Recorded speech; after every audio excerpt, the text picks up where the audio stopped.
에베소서는 기도의 세 축에 의해서 쓰여진 그런 책입니다. 1장에 보게 되면 이 깨닫게 하여 주옵소서라고 하는 그런 내용의 기도가 나오고, 오늘 본문이 기록되어 있는 3장에는 성숙을 위한 기도가 나오고 6장에는 승리를 위한 기도가 나옵니다.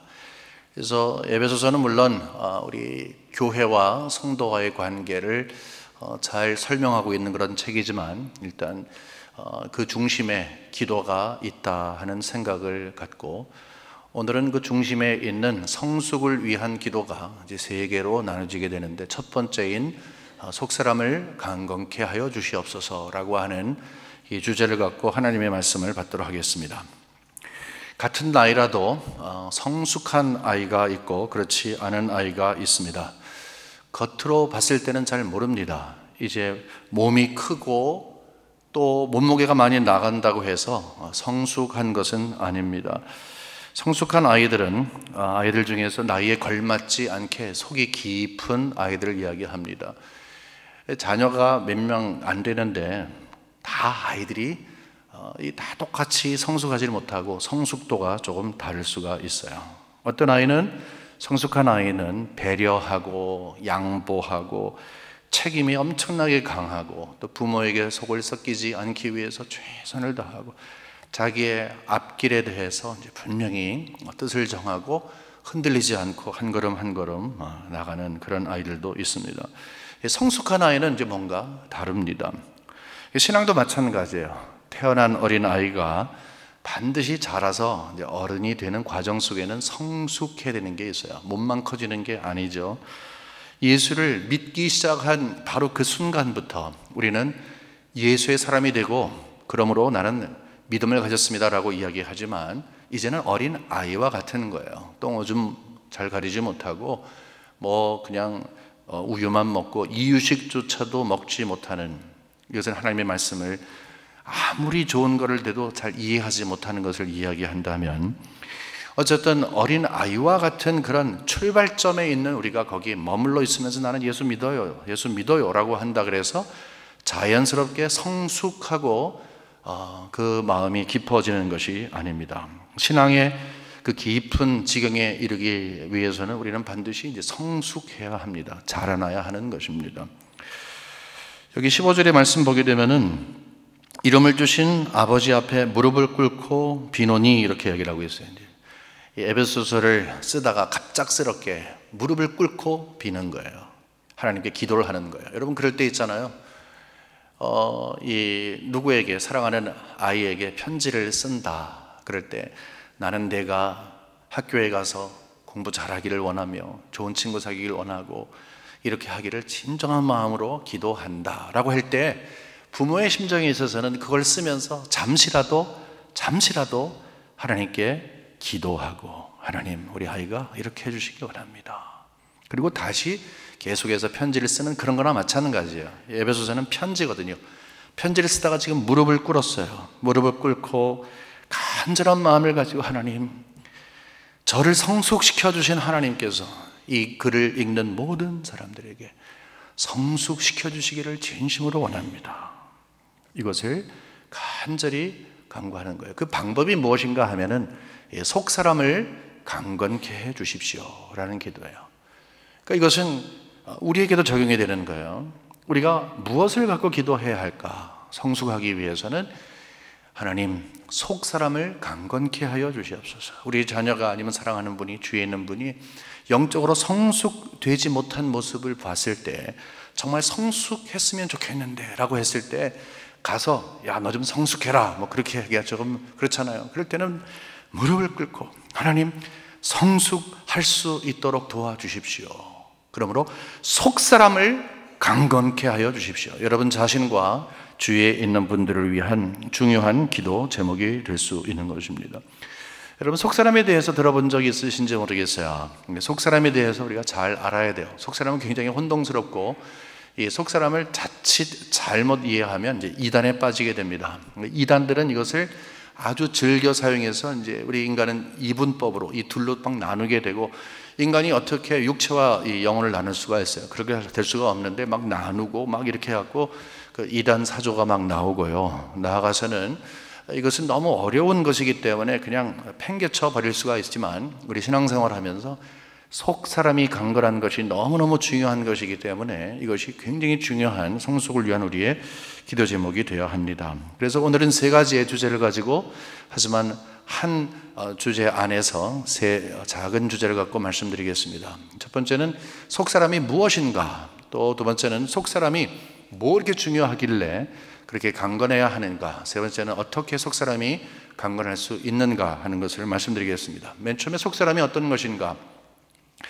속 사람에 대해서는요, 제가 설명하는 것보다 말씀이 정확하게 구분한 부분이 있어서 그 부분을 여러분께 소개하겠습니다. 고린도후서 4장 16절 말씀입니다. 그러므로 우리가 낙심하지 아니하노니 우리의 겉사람은 낡아지나 우리의 속사람은 날로 새로워지도다. 이 겉사람과 함께 속사람이 소개가 되고 있어요.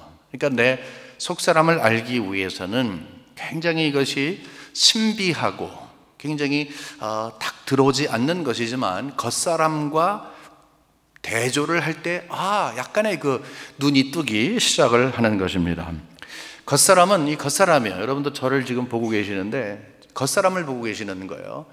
우리는 태어나서 성장하고 나중에는 이 나이가 들고 이제 결국은 병을 얻게 되는 것. 우리 겉사람은요, 나이가 들면서 낡아지게 되어 있습니다. 후퇴하게 되어 있습니다. 닳아지게 되어 있고 약해지게 되어 있습니다. 어쩔 수 없는 것입니다. 아무리 건강한 사람, 젊었을 때 정말 이것저것 운동하고 이거 몇 단 저거 몇 단 합쳐서 몇십 단이 됐다 할지라도 이게 겉사람은 후퇴하는 것입니다. 하지만 속사람은 날로 새로워진다.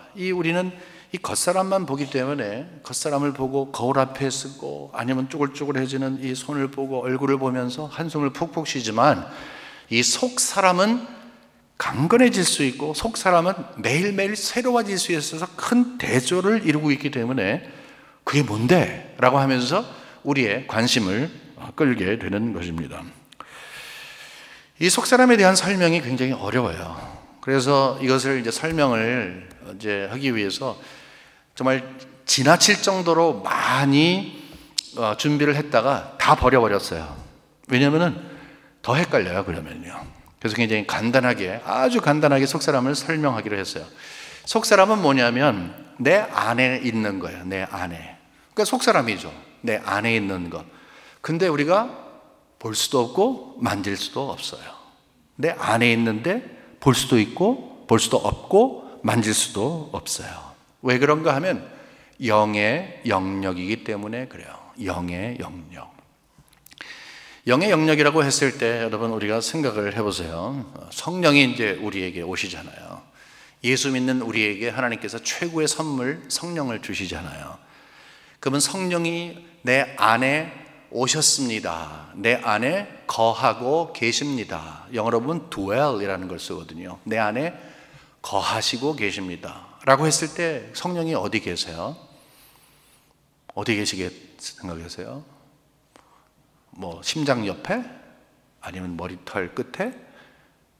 바로 성령이 거하시는 곳이 곧 속사람이라 하는 거예요.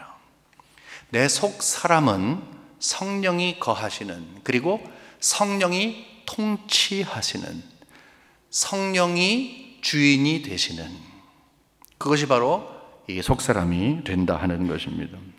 여러분 보세요. 여기서 16절을 보게 되면 이 구체적인 기도의 내용 가운데 이런 게 있어요. 그의 영광의 풍성함을 따라 그의 성령으로 말미암아 너희 속사람을 능력으로 강건하게 하시오며. 우리 전체적인 주제가 속사람이 강건해지길 원합니다 하는 것인데, 방법이 여기에 있는 거예요. 성령으로 말미암아. 그러니까 내가 어떻게 운동을 해서 되는 것도 아니고, 금식 기도를 40일, 80일 해서 되는 것도 아니고, 성령께서 강건케 하셔야 되는 것. 왜냐하면 그것은 성령이 거하시는 것이고 성령이 통치하시는 것이기 때문에 그렇다 하는 것입니다. 주위에 보게 되면은 그 장기 이식 수술을 하신 분들이 꽤 많이 계세요. 가장 대표적인 것은, 가장 위험한 것은 사실 심장이죠. 여러분 심장 이식 수술하신 분들 아마 주위에 알고 계실 거예요. 저도 제 친구 중에 하나가 2번째 심장 수술을 했는데 지금 건강하게 잘 살고 있어요. 그 다음에 신장이죠. 콩팥. 남의 것을 갖다가 여기다가 이제 넣는 거예요. 또 간도 마찬가지입니다. 여러분, 이 이식 수술을 받을 때 왜 이식 수술을 받습니까? 그것은 기능이 다 했기 때문에 그래요. 심장이 가만히 두면 뛰질 않는 거예요. 그래가지고서 기계에다 놓고 대신 뛰게 해주다가 이제 이식할 만한 심장이 생기게 되면 즉각 전화가 옵니다. 그러면 이거는 난리 나는 거죠. 그 찾기가 굉장히 힘들어요. 매치가 되는 게 엄청 힘들잖아요. 신장도 마찬가지예요. 신장도요, 이게 그냥 아무거나 갖다 놓는 것이 아니라 조사하고 기다리고 또 조사하고 나타났다 그러면은 이거는 즉각적으로 넣는 거예요. 왜 그래요? 왜? 남의 간, 심장을 갖다 놓는 거예요. 속 안에서 죽은 거예요. 더 이상 기능을 하지를 않는 거예요. 제대로 살고 있으면은 왜 그걸 남의 걸 갖다 넣겠어요? 또 남의 거 갖다 넣으면은 그거를 이제 이 몸이 막 거부하기 때문에 약을 이만큼씩 이제 먹어야 되거든요. 불편하지만 이 신기한 일을 신장 아니면 심장 이런 이제 수술을 하게 되어 있습니다. 자, 우리 영적으로도 똑같진 않아요. 똑같진 않지만 이해를 잘 해드리기 위해서 이 예를 들어드린 것인데 우리 안에도 이와 굉장히 유사한 일이 벌어졌습니다. 우리 예수를 믿는다 그럴 때 우리 예수 믿는 것을 우리는 새로운 피조물이 됐습니다. 저는 새로운 피조물이 됐습니다. 할렐루야. 그렇게 이야기할 때가 있어요. 새로운 피조물이 됐습니다. 저는 변했습니다. 저도 대학교 1학년 때 예수님을 제대로 이제 영접한 다음에 그 다음에 이것을 항상 생각을 했어요. 나는 새로운 피조물이다. 보라, 새 것이 되었다. 이것이 얼마나 강력한 그런 메시지인지를 모릅니다. 보라, 새 것이 되었다. 새로운 피조물이 되었다. 그러면 여러분, 새 것이 되었다. 예수 안 믿던 내가 예수 믿어서 새 것이 되는데 뭐가 새 것이 되는 거예요? 얼굴에서 갑자기 광채가 막 쫙 하고 납니까? 그렇습니까? 그런 거 아니에요. 이 겉사람, 후패한 겉사람, 늙어지고 있는 이 겉사람은 똑같아요. 하지만 달라진 것이 있다면 이 속 안이 달라지는 거예요. 속 사람에게 어떤 변화가 생기기 시작을 한 것입니다. 여기 조금 여러분 인내하시고 좀 설명을 들어주세요. 이 속 사람이 어떤 일이 생겼냐? 조금 전에 장기 이식 수술을 하시는 그 분들의 예를 들었는데 내 몸 안에 있는데 안에서 죽었어요. 그러니까 심장이 죽었어요. 그러면 내가 죽는 거예요. 그렇지 않습니까? 내 거예요. 근데 이걸 어떻게 할 수가 없어요. 아니, 그 심장 좀 살려내지. 그건 내가 할 수가 있는 게 아니에요. 새로운 것이 들어와야 되는 거예요. 콩팥도 마찬가지예요. 똑같은 거예요. 원래 우리는 하나님께서 아담을 지으실 때 속 사람이 튼튼하니 하나님과 아름다운 관계를 가지면서 영의 호흡을 하면서 살게 됐었어요. 그러니까 이 하나님께서 우리 속 사람을 완전히 장악하시게 된 거죠. 그런데 죄를 지었다고 하는 것은 뭔지 아세요? 여러분, 죄. 우리는 죄를 지었을 때 죄는 잘못된 행위를 이야기해요. 그건 사회에서 얘기하는 거죠. 남을 이렇게 했을 때 그 죄, 범죄를 이야기하죠. 하지만 성경이 이야기하는 죄는 하나님과의 관계가 떨어진 거가 죄예요. 그것이 죄예요. 그러니까 이 땅에 죄가 들어왔습니다 라고 하는 것은 하나님과 관계가 떨어졌습니다 하는 거예요. 여러분, 하나님과 관계가 떨어진 것은 뭐예요? 내 속 사람이 하나님으로 연결되어야 되는데 그것이 탁 하고 잘라지는 거예요. 그러면 어떻게 돼요? 공급을 못 받으니까 내 속 사람이 죽어버리게 된 거예요. 그러니까 나에게 죄의 결과가 무엇입니까? 라고 했을 때 속 사람이 죽었습니다. 속 사람이 죽은 거예요. 생명이 없는 거예요. 겉모습은 있어요. 하지만 속 사람이 죽은 거예요. 그러면 예수를 믿는 것은 어떤 거예요? 다시 하나님과 관계가 연결이 된 거예요. 하나님과 연결했다는 건 뭐예요? 내 속 사람을 하나님께서 새롭게 하신 거예요. 보라, 새 것이 되었도다 라고 하는 것은 죽었던 내 안에 있는 내가 어떻게 할 수 없는 이 속 사람을 하나님이 예수 그리스도를 통해서 다시 살려 주신 거란 거죠. 이것이 복음의 선포인 것입니다. 그러니까 예수를 믿게 되면 우리가 이제 성령을 이 선물로 주신다 이렇게 얘기를 하잖아요. 조금 전에 설명드린 것처럼 성령이 거하시는 이 속사람, 내 안에 있지만 영의 세계이기 때문에 성령이 거하시는 그곳, 이 성령이 거하시면서 우리를 충만케 하시고 우리를 인도하시고 조명하시고 이런 일을 하면서 우리가 점점점 하나님의 사람으로 되도록 하게끔 하는 것. 그러기 위해서 가장 먼저 하는 게 뭐예요? 속사람을 살리신 것이죠. 그러니까 성령으로 속사람을 강건케 하여 주시기를 원합니다 라고 하는 것은 전제가 뭐예요? 속사람이 살아난 거예요. 이게 속사람이 바로 그것인 것입니다. 여러분, 세상 사람들은 겉사람에 대해서 굉장히 관심이 많습니다. 더 예뻐지고 더 잘생겨지고 더 멋있어지고 더 건강해지고 더 장수하기 위해서 노력을 합니다. 관심 가질 뿐만이 아니라 돈을 들이고 시간을 들입니다. 여러분, 이왕이면 우리는 그렇게 해야 합니다. 절대로 육체를 막 다루는 것 좋지 않습니다. 여러분, 하나님께서 우리 몸을요 잘 보존하고 다루는 것을 원하세요. 하지만 이 겉모습이 모든 것이라 생각을 해서 그냥 모든 관심이 겉모습, 이 겉사람에게만 있을 때에 우리는 결국 실망할 수밖에 없어요. 좋은 거 먹었는데 이번에 새로 나왔다 그래갖고서 이 다단계 해갖고서 나와갖고서 이거 정말 좋은 건데 그거 왕창 돈 들어갖고서 했는데 글쎄 그 먹기 시작한 다음에 도리어 이상한 병이 생겼어 라고 말을 할 수도 있는 거예요. 아무리 내가 건강하게 노력을 하기 위해서 정말 최선을 다했다 할지라도 여러분, 세월 앞에 장사가 없습니다. 여러분, 나이 드시면요 그거 말씀하잖아요. 옛날에는 거울 앞에서 처녀였을 때는 뭐 요만한 거 하나만 발라도 그냥 피부가 그냥 쏙쏙쏙 화장품을 다 먹었는데 이제는 거울 앞에 앉아서 두들기고 때리고 그래도 이게 잘 안 들어가는 거예요. 이게요 뭐 이렇게 막 아무리 쳐넣어도 이게 안 들어가는 거예요. 이게요 이게 나이가 들면 할 수 없습니다. 저희 아이들이요 남자애 두 놈이 있는데 이 몸이 엄청 큽니다. 이 팔뚝이 제 발뚝만 해요. 부러워갖고 이제 집에서 이제 이렇게 이런 걸 했어요. 안 늘어요. 이게 늘질 않아요. 이게 근육이 빠지는 나이가 되니까 이게 아무리 해도 이게 되는 게 아니에요. 이 세월 앞에는 장사가 없어요. 이게 겉사람이죠. 근데 거기에 모든 것에 올인하지 말라 이거예요. 왜냐하면 예수를 믿는 우리는 겉사람이 다가 아닌 것을 알고 정말 소중한 것을 알아요. 왜냐하면 영적인 생명을 알기 때문에 그래요. 보라, 누구든지 예수 안에 있으면 새로운 피조물이라. 이전 것은 지나갔으니, 이 선언이 우리에게 있다고 하는 것. 그래서 이 겉모습뿐만 아니라 이 속 사람에 대한 관심을 갖기 시작하는 거예요. 장기 하나가 죽으면 내가 죽게 되는데 속 사람이 살면 내가 영으로 사는 거예요. 할렐루야. 그러니까 이 얼마나 대단한 가치를 지니는 거예요. 얼마나 대단한 가치를 지니는 거예요. 그래서 거기에 관심을 갖기 시작을 하는 거예요. 여러분, 속 사람이 있는 거 아십니까?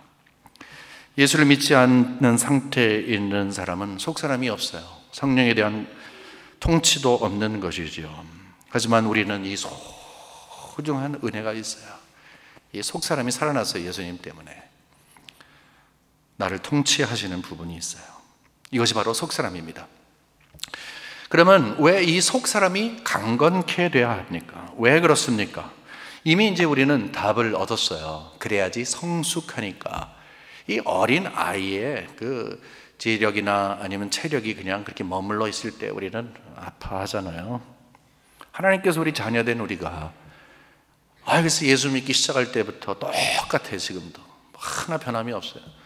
그럼 하나님이 얼마나 안타까워 생각하시겠어요? 속이 깊은 성도가 돼야 하기 때문에, 성숙해야 하기 때문에.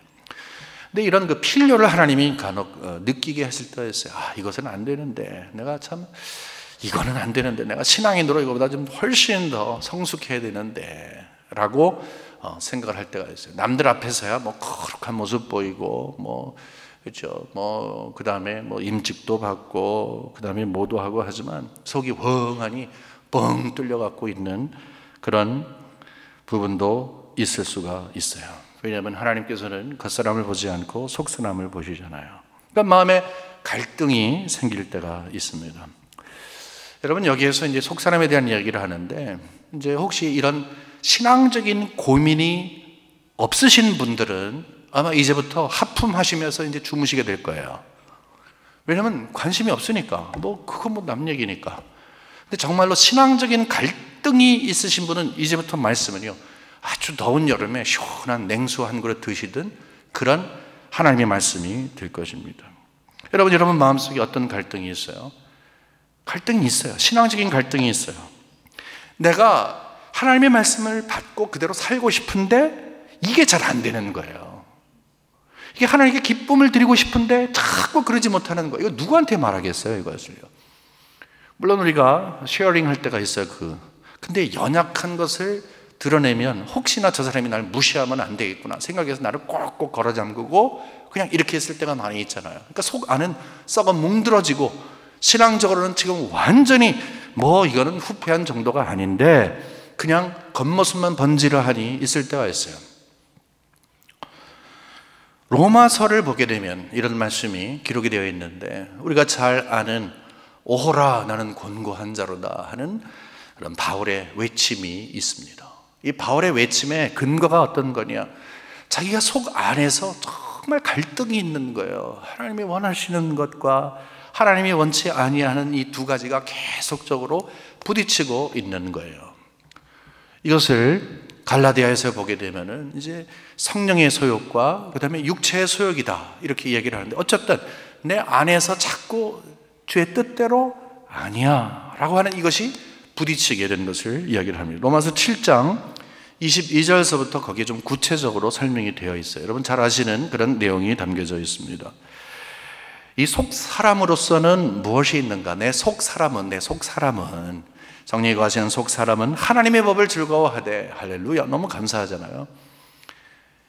성령께서 조명하시고 성령이 붙잡아 주시니까 성령께서 하나님을 소개하고 성령께서 하나님의 말씀으로 인도하고 성령께서 하시는 일이죠.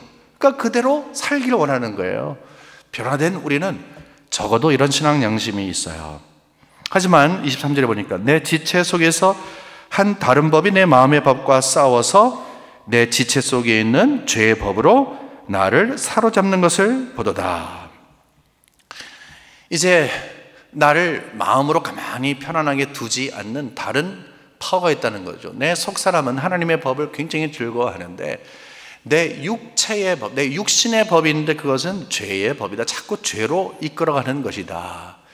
그러니까 무슨 말씀이겠습니까? 내 안에서 이게 영적 전쟁이 일어나는 거예요. 이렇게 할까 저렇게 할까. 이게 마음의 법, 정말로 하나님께서 나에게 하나님의 놀라우신 은혜를 쫓아가도록 하게끔 하는 그 은혜가 나에게 있는데, 글쎄 아직도 완성이 되지 못한 이 성화의 단계에 있는 내가, 이 부패한 내 모습이 있기 때문에 참 그냥 내버려 두질 않는다는 거예요. 하나님 자꾸 피하고 싶어 할 때 있잖아요, 여러분.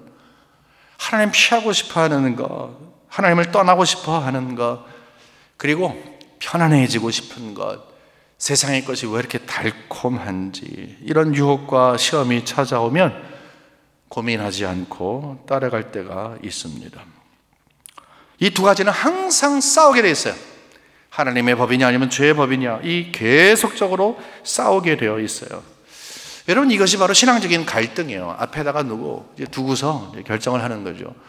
이것은 굉장히 가깝게는 하나님을 향한 헌신도 될 수 있고 봉사도 될 수 있지만, 그거보다 더 중요한 것은 내 마음속에서 하나님의 말씀이 주장하는 그대로 살기를 원하는데 그러지 못하는 것, 이 모든 것을 다 포함한 거예요. 제가 아주 옛날에 여러분에게 그 예화를 드린 게 있는 게, 던킨 도너츠를 만드는 그 할아버지 텔레비전에 나오는 광고를 한번 말씀드린 적이 있어요.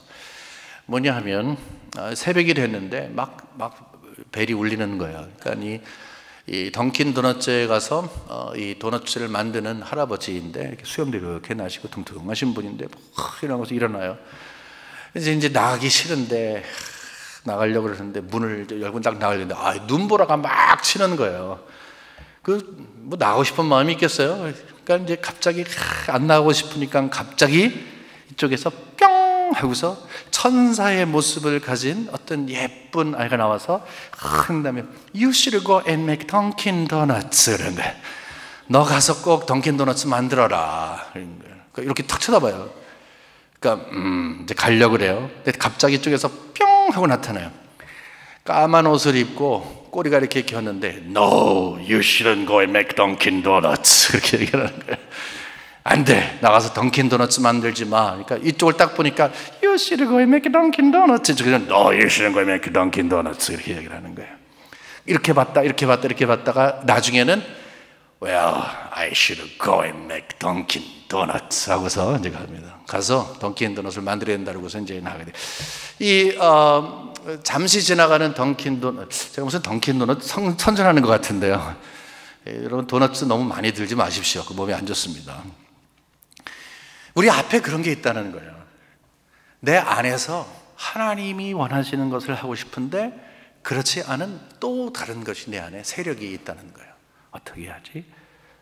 이렇게 하지? 만약 여러분들께서 마음이 평안해지기 위해서는 두 가지 방법이 있어요. 하나는요, 아예 이 죄의 법이, 그러니까 그러지 마, 하나님의 법은 그냥 괜찮아, 유혹이 나를 확 장악을 해서 영적인 감각이 딱 끊어져 버리면 갈등이 없어요. 마음이 편해요. 그냥 마음이 어두워지는 거죠. 그 아무런 반응이 없어요. 양심도 없고 아무것도 없고 그냥 어둠 속에서 있는 거예요. 그냥 all the way. 갈등이 없어요. 하지만 정말 하나님이 여러분을 사랑하신다면 마음속에 갈등을 주세요. 왜 그래요? 가능성을 주시니까. 내가 마음으로는 정말 하나님의 법을 따르고 싶은데 그러지 못한 나, 이걸 항상 마음속에 부담으로 숙제로 남아두게 하세요. 왜? 그때 하나님께 간구하는 거죠. 하나님, 내가 이러면 어떻게 되겠습니까? 내가 너무 힘듭니다. 연약합니다. 하나님 도와주세요. 속 사람을 강건케 해주세요. 그래서 자꾸 나를 향해서 몰려오는 이 유혹과 이 정말 나를 가만히 두지 않는 이것을 꽉 물리쳐야 되는데 도와주세요. 속 사람을 강건케 해주세요. 그래서 이기게 해주세요. 여러분 바로 여기에서 던킨 도넛을 만들어 말어 이렇게 하다가 가야지 라고 딱 나갈 때 그 보람을 느끼잖아요. 여러분 마음속에 갈등이 있지만 갈등 가운데서 주의 영광을 위해서 그것을 선택한 다음에 확 보람을 느끼는 것, 그것이 자꾸 경험이 되는 것이 쌓여져서 성숙의 지경에 들어가는 것이고 그것이 바로 성화라고 하는 것입니다. 여러분 속사람이 강건해야 합니다. 그래야 성령이 도와주십니다. 그래야 신앙이 안정됩니다. 여러분이 안정된 신앙을 가졌다 하는 것은요, 하나님의 은혜예요. 성령이 여러분의 마음을 꼭 잡아주시니까. 어린아이들은 면역이 약해요. 그래서 쉽게 병에 걸리게 됩니다. 신앙이도 마찬가지예요. 이 속사람과 그리고 이 안에 있는 육체의 소욕이 자꾸 싸우게 될 때에 자꾸 성장을 맡게 되는 거예요. 깊어지는 것을 맡게 되는 거예요. 그 증상으로 나타나는 게 뭐냐면 신앙적인 권태감으로 나타납니다. 여러분 신앙적으로 무기력해져요. 이 신앙이 기쁘지 않는 거예요. 다른 이유를 찾지 마세요. 여러분의 속사람이 건강하지 않은 거예요. 형식적이 돼요. 기계적이 돼요. 감각이 없어요. 이게 다른 데 이유를 찾지 마세요. 여러분의 속사람이 지금 건강하지 못하기 때문에 그래요. 속사람이 흔들거리기 때문에 그런 거예요. 여러분 기독교는 어떤 고행이나 아니면 인격의 어떤 그런 수양을 통해서 내가 해탈하고 내가 목적하는 데를 걸어가도록 하게끔 그렇게 안 합니다. 하나님의 은혜가 아니에요. 그러면은 나는 어제까지는 정말 세상에 있었고 세상의 유혹 가운데 속사람 전혀 상관없이 살았던 자인데 어느 날 하나님께서 은혜를 나에게 주심으로 속사람을 탁 살아나게 하시는 거예요. 어느 날 이제 심장 생겼습니다. 콩팥이 생겼습니다. 빨리 수술하세요. 탁 들어가고서 잠시 누웠는데 깨보니까 다른 것이 있어서 내가 살아난 것과 마찬가지로 나를 영적인 수술을 하셔서 새 사람을 넣어주셨기 때문에 내가 새 사람이 되는 거예요. 신자가 되는 거예요. 바로 그거예요. 이게 십자가의 능력이에요. 예수의 피만 할 수 있는 거예요. 다른 것 아무것도 없는 것입니다. 어떻게 무엇으로 우리 스스로 죽었던 나를 살릴 수가 있겠습니까? 오직 성령께서만이 죽었던 나를 살릴 수 있는데, 그 후로부터 우리는 영적인 세계에 눈을 뜨게 되는 거예요. 그런데도 불구하고 내 안에서 영적 전쟁이 계속되는 거예요. 한 번 이겼어요? 축하드립니다. 하지만 그것이 다가 아니에요. 또 이겨야 할 것이 있어요. 그렇기 때문에 우리는 속사람이 강건해져야 합니다. 지금까지 두 개 말씀드렸어요. 속사람이 어떤 건가? 왜 속사람이 강건해져야 하는가 말씀드렸어요. 마지막으로 간단하게 어떻게 그러면 속사람이 강건해질 수 있는가에 대해서 말씀을 드리도록 하겠습니다. 이미 우리는 답을 받았어요. 나 스스로 강건할 수 없기 때문에 기도로 성령께서 그의 능력으로 나를 강건하게 해주시기 바랍니다라고 해서 이제 우리 기도의 제목이 아주 구체적인 거로 생긴 거예요. 특별히 영적인 갈등 가운데 여러분 계실 때 꼭 기도하세요. 성령의 나를 충만케 하여 주시어서 내 속사람을 강건케 하여 주시옵소서. 이거 여러분 굉장히 중요한 기도 제목이에요. 꼭 기억하시기 바랍니다. 그런데 여러분 조금 전에 말씀드린 것처럼 장기 스스로가 내 안에 있는 거지만 내가 어떻게 할 수 없어요. 뭐 내가 열어 갖고서 이걸 할 수 있는 것도 아니잖아요. 눈에 뭐 사진 찍어 보면 보이는 것이지만 그것도 내가 스스로 할 수 없어요. 수술이 필요한 거죠. 영적인 일도 마찬가지입니다. 어떻게 속사람이 강건해질 수 있을까? 먼저 속사람이 생명이 있어야 되는 거죠. 그건 예수를 믿어야 되는 거예요. 다른 건 없어요. 속사람이 살아나기 위해서는 예수의 피밖에 없어요. 구속 하나님의 은혜밖에 없어요. 근데 살아난 내가, 새로운 피조물 된 내가 정말로 심각하게 모든 영적인 갈등을 다 버리고 정말 하나님이 원하시는 기쁨을 드리는 성숙된 신앙이 되길 원한다면 이거 꼭 붙잡으세요. 그것은 기도로 하나님께 나가는 것입니다. 너무 구체적인 거 아니에요? 하나님, 내 속이 벌렁벌렁합니다. 이게 속이 이러면 안 되는데요. 하나님 어떻게 했으면 좋겠습니까? 이거 내가 요즘에 신앙이 이게 뭡니까? 이게 뭡니까? 하나님 죄송합니다. 속사람을 강건케 하여 주옵소서. 이 기도가 올려져야 하는 거예요. 고린도후서 4장 10절에 보면 아주 귀중한 말씀이 담겨져 있어요. 너무너무 소중한 말이에요. 우리가 이 보배를 질그릇에 가졌으니 이는 심히 큰 능력은 하나님께 있고 우리에게 있지 아니함을 알게 하려 함이라. 잠시 여기서 멈추겠습니다. 보배를 질그릇에 담았다 이렇게 얘기를 해요. 이 질그릇이라고 하는 것은 우리를 이야기해요. 우리가 얼마나 질그릇은요 깨지기 쉬운 것을 이야기하는 거예요. 여러분과 저는 깨지기 쉬워요. 결심도 깨지기 쉽고 신앙도 깨지기 쉽고 육체도 그렇고, 그렇죠? 근데 특별히 우리 안의 속사람을 보게 되면 정말 깨지기가 쉬운 연약한 우리의 모습을 봅니다. 하지만 그것을 강하게 하자는 거예요. 강하게. 왜 그걸 강하게, 어떻게 강하게 하느냐라고 하면서 보배라고 하는 소중한 것을 우리에게 증거하고 있어요.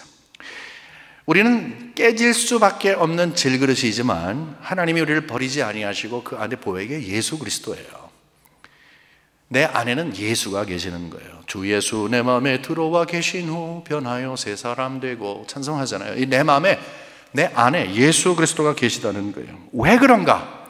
다시 한번 7절 보면은 우리가 이 보배 그리스도를 질그릇에 깨질 우리에 가졌으니 이는 심히 큰 능력은 하나님께 있고 우리에게 있지 아니함을 알게 하려 함이라. 무엇을 고백하는 거예요? 내 능력은 아무것도 없습니다 라고 하는 것을 이야기하게 되는 거예요. 8절에 보니까 우리가 사방으로 우겨싸움을 당하여도 쌓이지 아니하며 답답한 일을 당하여도 악심하지 아니하며 핍박을 받아도 버림받지 아니하며 거꾸러뜨림을 당하여도 망하지 아니하고 우리가 항상 예수의 죽음을 몸에 짊어짐은 예수의 생명 또한 우리 몸에 나타나게 하려 함이라. 속사람이 강건해지면 변화가 생기기 시작을 하는데 어떤 환경에서도 쉽게 흔들리질 않는다는 것이죠. 바울 여기서 이야기하는 것처럼요, 우겨싸움을 당하고 답답한 일을 당하고 박해를 받고 거꾸러뜨림을 당하고 그래도 넉넉하게 그 길을 걸어갈 수 있게 되는 거예요. 왜 그래?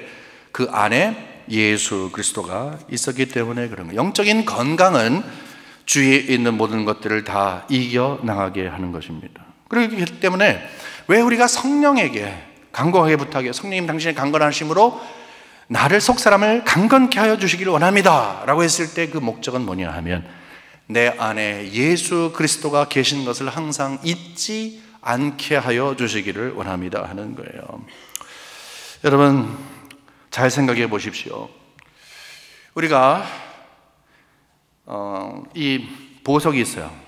이제 보석함이 있고 그 안에 보석이 있어요. 이렇게 해봅시다. 이게 보석함인데 이 안에 보석이 있어요. 그래서 보석을 여기다가 이렇게 넣었다고 쳐봐요. 그러면 보석이 중요합니까? 보석함이 중요합니까? 보석 뭐 둘 다 중요하겠지만 보석이 소중하니까 보석함도 소중한 거예요. 근데 우리는 착각을 하는 거예요. 우리는 질그릇이에요. 깨질 거예요. 아무것도 아니에요. 그런데 예수 모신 다음에 대단한 사람처럼 스스로 생각하는 거예요. 우리의 믿음? 자랑할 거 아무것도 없어요. 여러분, 교만한 분 계십니까? 자랑하지 마세요. 하나님 앞에 겸손하세요. 하나님 앞에 드러낼 거 아무것도 없어요. 그냥 질그릇밖에 없어요. 아니, 이 안에 들어 계신 예수 때문에 이 보석함이, 보배함이 소중한 건데 이 안에 있는 게 내 안에는 예수가 계십니다라는 이것이 드러나야 되는 것인데 보석함이 자기가 보석인 줄을 아는 거예요. 바로 거기에서 우리의 신앙이 차단이 되기 시작을 하는 것입니다. 정말로 속 사람이 강건한 사람은 힘 빼기를 합니다. 왜요? 내가 힘이 생겨지고 내가 드러나면은 내 안에 계신 예수가 상대적으로 눌려지게 되는 것이니까 그것을 안타까워하는 거예요. 어떻게 하든지 내 안에 계신 예수 그리스도의 능력이, 그 생명의 능력이 드러나도록 나는 죽어지고 나가지고 없어지고 닳아지는 거예요. 그것이 바로 신앙의 온전한 모습인 것입니다. 내 자랑거리가 있어요? 어떻게 무엇을 자랑합니까? 자랑할 것은 내 안에 계신 예수를 자랑하는 거예요. 나는 예수를 모셨다고 하는 것을 자랑하게 될 때는 예수 때문이라고 하는 것을 분명히 하는 거죠. 예수 빼놓고 그러므로 내가 이런 사람이다, 어떻게 하나님 앞에 우리가 그럴 수가 있겠습니까? 이것을 과감히 포기해야 하는 것입니다. 성령이 하시는 일에 가장 소중한 것은 예수께 인도하는 거예요. 성령 충만해야 하는 이유가 바로 그거예요. 이 속사람의 성령이 충만하게 될 때 내 안에 계신 예수 그리스도께 인도하는 거예요. 성령이 충만하게 될 때에 예수 그리스도의 생명이 나에게 있음을 분명히 알게 되는 거예요.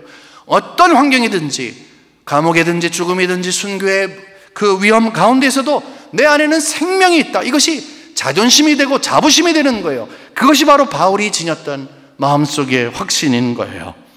여러분, 성령께서 우리를 예수께 인도하실 때에는 가장 중요한 것은 두 가지죠. 하나님을 사랑하게 하는 거예요. 예수님을 사랑하게 하는 거예요. 주님 정말 사랑합니다. 사랑의 관계가 있는 거예요. 사랑하니까 순종하는 거예요.